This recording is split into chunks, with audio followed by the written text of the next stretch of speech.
My guest on the podcast today is Melissa Taboada. She is the editor-in-chief of the Austin Current down in Austin, Texas.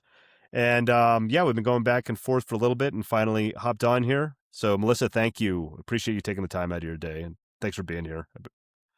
Thank you for the invite. Yeah. I'd love if you could just kind of set the stage and just tell it's our first time meeting face to face. Tell myself and the audience a little bit about your background, your career, and kind of local journalism. Just kind of set the Yeah, stage there. Yeah. great. So I have been professionally in the journalism industry for 29 years, so, spanning 3 decades. And even before that, I got my start in high school, Hmm. joining the high school paper in El Paso, Texas. So I am definitely a Texas girl. I have my roots here most of my life, but I've spent most of that time in legacy journalism, more than 20 years as a reporter in Austin before I was at the Boston Globe most recently.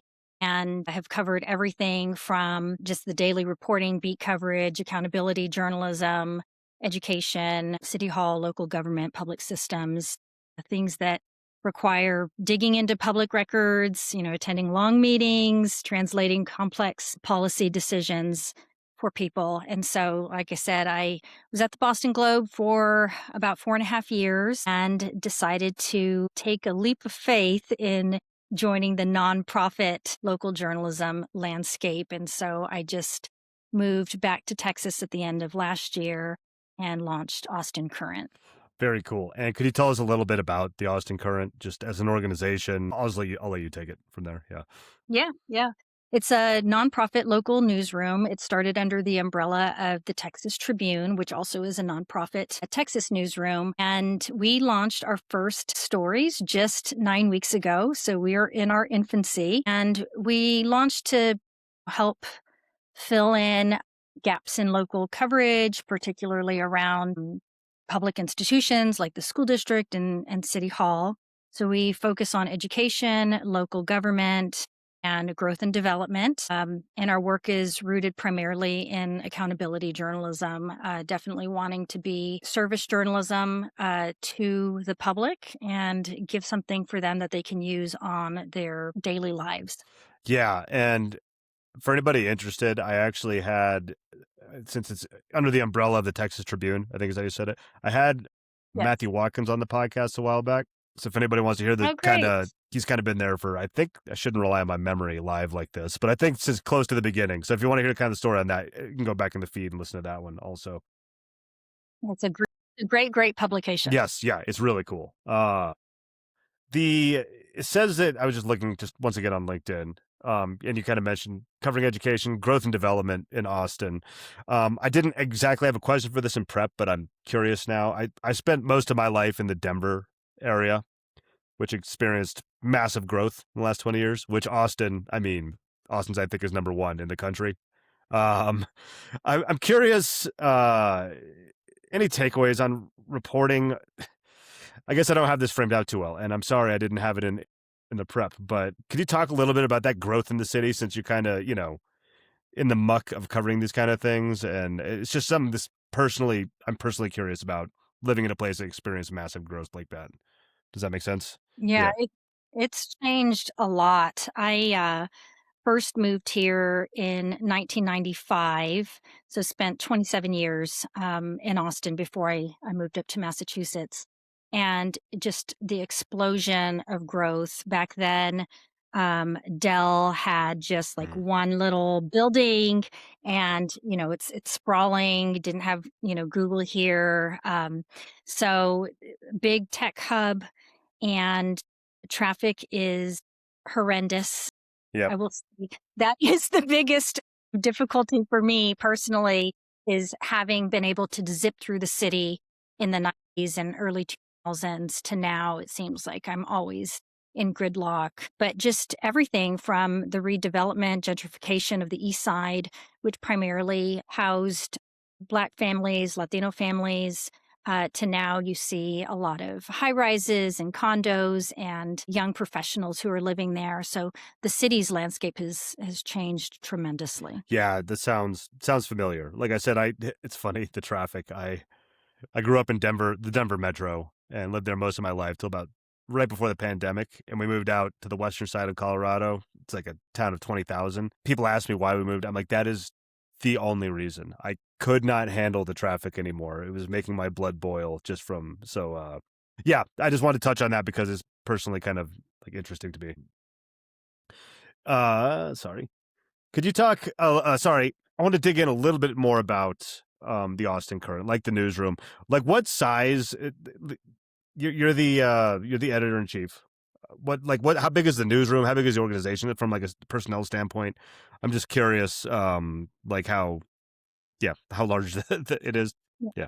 Yeah. We're tiny, so there's only 7 of us. Okay.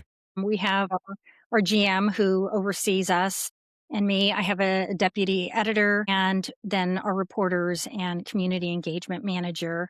So very small, but we also have the resources of the Texas Tribune. So we are housed within the Texas Tribune newsroom right in the heart of downtown. And we are able to tap them for various help when it comes to data or building our website. So even though there's technically only 7 of us, we do have more resources beyond that. And the cool thing about Austin Current is we are a collaborator. So we work with the NPR affiliate KUT. KUT News has their own newsroom and sets of reporters, but we're doing our story planning together, talking about what stories they can cover, what stories we can cover. And so we share resources that way so that we're putting more news out to the community. And we also have a similar partnership with Austin PBS, and we share our government reporter, and he does work for them and work for us. So it'll be digital on our end and then a TV version for them. Yeah, that's interesting that you're kind of in the same building as the Tribune. I had somebody on the show and I'm blanking on who it was right now, but they kind of specialize in investigative journalism. And she was telling me basically that the best friend to an investigative journalist is a beat reporter, which I hadn't really thought about before. I don't really have a journalistic background. I'm like, that makes total sense. Like if you're kind of diving into something and you go talk to it. So I'm guessing there's some kind of synergies, synchronicities there, being in the same space with those other folks. Yeah. Definitely. And we are planning on some collaborations later this year. Yeah. And during the Austin shooting, we also collaborated on stories. Some of the Texas Tribune reporters and a couple of my reporters were working together on covering that, as well as the KUT News reporters. So we were kind of spreading that news out to the various reporters to one, do as much as we can, but two, to also prevent burnout. So Right. we do have that, and it is great to be working with some of their reporters and editors. Right. Right. That makes sense. And what you mentioned, kind of working with, I mean, obviously with the Tribune and the NPR affiliate, I think you said. What what are the formats that it kind of comes out in? I'm sure digital. Everybody's digital these days. I'm sure probably social media. Anything else you doing like podcasts, newsletters, social? Yeah, talk about that a little bit. Yeah. Yeah. I mean, we are online. And so our website, austincurrent.org, and we publish all of our stories there. There is an audio version of that. But we also have a newsletter, and that's our primary delivery system. So people sign up and it goes directly to Okay. their inbox. And then we're on social media as well. Gotcha. And since sorry, I just keep asking questions I didn't have in the prep, but it's interesting as we talk. Since it is under the umbrella of the Tribune, like do you 'cause you said you're a small team, 7, I think you said 7 or 8. Like Seven. on Mhm. the business side, on the finances, is that kind of like subsidized by the Tribune? Are you on your own in terms of that, in terms of, you know, like being sustainable, generating revenue? Or is this kind of like an offshoot newsroom of the Tribune? Is that phrased well? Yeah. Long term, we will be on our own. Okay. We will be, and we're also doing our own fundraising and things like that. For example, we just applied for a foundation grant and we split, we're planning on splitting that funding between the Tribune and Austin Current. So some of it is like we're totally on our own. We're getting our own donors, and that is part of our long term sustainability plan. But I don't think the Trib is like leaving us high and dry Right. in terms of finances, and it is part of their overall portfolio. They Okay. got into local just over a year ago with another publication in Waco. So they are supporting us. Very cool. My tab just disappeared. I like to ask this question when people have, because you're in Texas, you were in Boston for 4 years, and then back in Texas. Since this podcast is kind of focused on local media, local news in particular, I like people who've been to other parts of the country. I always like to ask if they've had any takeaways from work, because I mean, Austin and Boston, besides rhyming, they're drastically different, cities, demographics, economies, all that. Do you have just like I don't know, a couple takeaways for other pros out there who may be making a shift or, trying to learn a new city like that? Well, it was a little bit more difficult for me to learn the city of Boston because I was no longer a reporter, I was an editor. Right, And right. I feel the best way that you can learn a city is being a reporter on the ground. You're meeting new people, you're developing your sources. So I was getting that kind of secondhand through my reporter. So I think research is the biggest thing anytime that you are going into a new space or launching anything new, understanding who your audience is, researching what they want, having a feedback loop on, we're producing this particular news, this particular product, and really being open to understanding what people want and adjusting as needed. So Yeah, I loved being in Boston. I love the public transit. Uh, Kind of sad that that's not here in Austin yet. So. yeah, I was just like in that take because it's just such a big country, such different places, and it's just so city to city is so different. So it's 2026. I have to ask everybody about AI. It's just moving so Yeah, fast. It's becoming such a huge thing. I like to get different people's takes on it. Just what are your thoughts on AI? Since you're an editor, in the newsroom in particular, I guess, and curious if you're using any tools, and if so, how. Yeah, I think it can be helpful in very clearly defined parts of the reporting process. So we use AI, use Otter, for example. So Hmm. transcribing interviews, that was something that I didn't have access to when I was a reporter. So it saves a lot of time, although you do have to go back because sometimes it will transcribe incorrect words. And so you just have to verify everything. And we also have Everlit, which is the audio transcription to make it accessible, our stories accessible to the hearing impaired. And when I was at the Globe, we used a few more tools. One of them, we were using it to redact. We had just droves of public records, and we needed to redact student personal Mm, information. So it was able to go through and do that, but it also missed right. some names, so we had to manually go back and go through that. And the Globe also had a tool where you could put in your story and it would generate headline ideas. And that was really useful because sometimes you're just like, you have some ideas, but you maybe get stuck in your way of thinking. And so that helped foster something that was fresh. And you wouldn't use it verbatim, but you could, take a word from it and say, like, oh, I think I like that, phrased a little bit better than what we had, Hmm. what I was thinking before. So we're pretty limited on what we use AI for, but it's only going to expand over time. Right. I never, um, I don't think that it should be used at all to replace human journalism, Right. and it doesn't have ethics. So nothing can replace that kind of human judgment. Yeah, and I mean, I would even argue, no matter how advanced it gets, that it can't really. An AI can't go to a location and talk to a human as a human. So I think there's a bit of a moat there. It's funny. I kind of smirked when you brought up Otter. I talk to people all over the space on this podcast, business side, entrepreneurs, consultants. Every time I talk to a journalist or somebody in a newsroom, Otter gets mentioned by name, not like a different transcription. It's always Otter. I need to get them to sponsor the show or something like that at this point. And Yeah, I use it too. Yeah. it's yeah, it's pretty popular. I don't use it. I mean, I've had transcriptions sent to me Hmm. via Otter, but like I said, I started editing before that really became popular. And there are other platforms. I just couldn't tell you what they are off the top Right, of my right, head. yeah.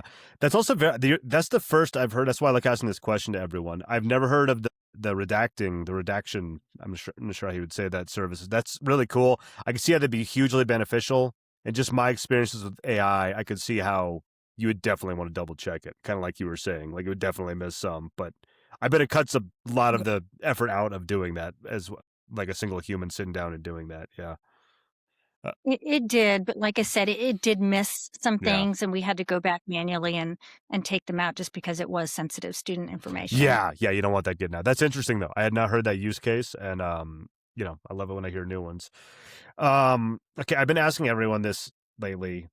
Flash forward 5 years, seems like a good time horizon. I don't know why I picked five.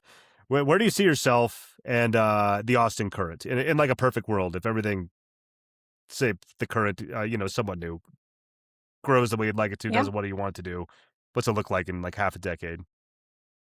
Yeah, I mean, I hope that it grows into a sustainable, well-sourced newsroom, strong reporting staff, a trusted presence in the community. How large I am, leery of trying to look into that future, I'm not sure, but I've seen a lot of good success stories where, you could be up in the 30s, 40s, 50s, with the staff. And that would be amazing if we could do that. I would like us at that time to be doing more ambitious investigative work. We can do some of it, but the larger the staff, the more resources, the Hmm. easier it is to get that done.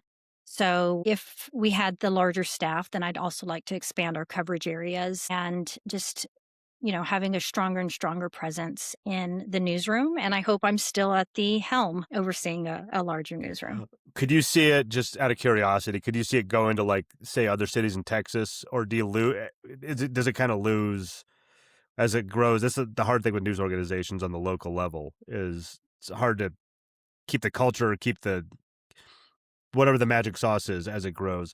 And if not, if it couldn't grow to like say other cities in Texas, do you think it could be replicated in other cities around the country? Like, I might be similar models elsewhere, but any takes on that? Well, I don't think Austin Current would go to another That city. makes sense. Yeah. It's possible that Texas Tribune would launch another publication in another city since they have Waco and they have us. And I definitely think that we will be a litmus on success and whether or not this is a sustainable model for them to expand into other places. A diversified funding model. So not just getting it from one foundation or from only single Hmm. donors, but just, spread across there. So I do think that we will, be a good test case in whether or not they move forward or want to move forward That's great. with other newsrooms. I'm sure it will be. I'll be following along and rooting for you, Melissa. But that's really all the prep I had. This is great, very cool case study. Can you tell people where to find you online, you personally and the Austin Current? Where what I Yeah. should link to? Anything you want to promote? Anything coming up? Yeah. Yeah. So austincurrent.org. We're online. And then we have an Instagram _Austin Current, LinkedIn Austin Current, Facebook Austin Current. And we're also on Nextdoor. But yeah, you can do that. And you can find me on LinkedIn, Melissa Taboada at Melissa Taboada. Cool. Yeah, I'll link. I'll pull it all up and I'll link. So if you're listening, you can just scroll down and shoot a connection to Melissa. Um, That's Melissa, thank you great. so That's much. Very cool. great. Thank you for being here. Yeah, appreciate I it. appreciate you coming on. And you can also, when you go onto our website, you'll see where it says newsletter, and you can sign up straight from there if you want it directly into your inbox. Awesome. Yep. Anybody from Austin, go sign up. It's useful information. Cool. Melissa, thank you so much. Thanks for being here and have a great day.